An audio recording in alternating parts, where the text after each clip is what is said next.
4.7. In life, we sometimes have disagreements with people. It could be with your partner, with your boss, with your parents, or with a friend. When this happens, the important thing is to try not to let a difference of opinion turn into a heated argument. But of course, it's easier said than done. The first thing I would say is that the way you begin the conversation is very important. Imagine you're a student and you share an apartment with another student who you think isn't helping out with the housework. If you say, "Look, you never help out with the housework. What are we going to do about it?" the discussion will turn into an argument.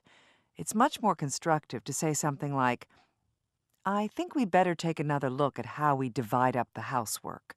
Maybe there's a better way of doing it." My second piece of advice is simple. If you're the person who's in the wrong, just admit it. This is the easiest and best way to avoid an argument. Just apologize to your roommate, your parents, or your husband, and move on. The other person will have much more respect for you if you do that. The next tip is don't exaggerate.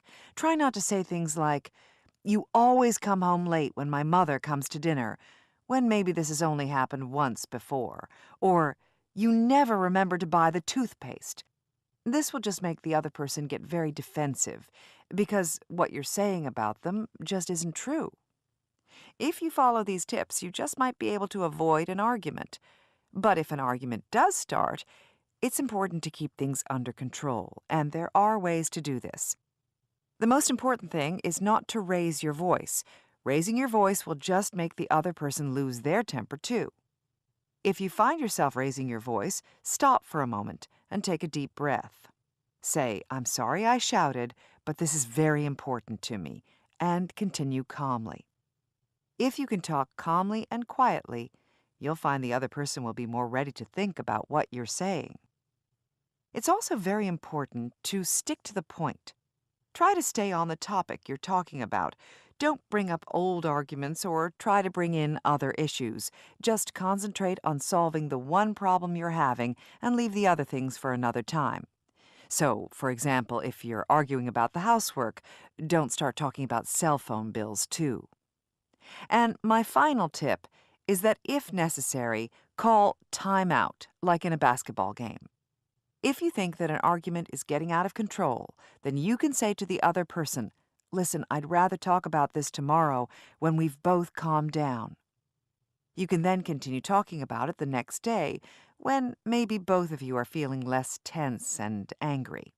That way, there's a better chance that you'll be able to reach an agreement. You'll also probably find that the problem is much easier to solve when you've both had a good night's sleep.